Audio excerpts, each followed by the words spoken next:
If you are wondering if we have a memory card slot on the Motorola Edge 70 Pro, then the answer is unfortunately no. You cannot use microSD card with Motorola Edge 70 Pro. That is, you cannot put the microSD card into the SIM tray. There is simply no way to do so.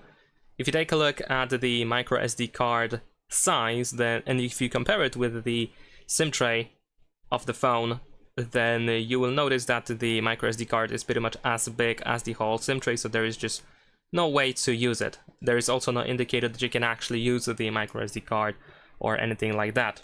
So unfortunately, you cannot use microSD card with the phone all the time. You can use an alternative tool, like for example, USB-C accessory. Let's say the memory card reader with a microSD card slot. So in that case, you can insert the microSD card into the memory card reader and then connect it to the phone, and then you have access to the storage.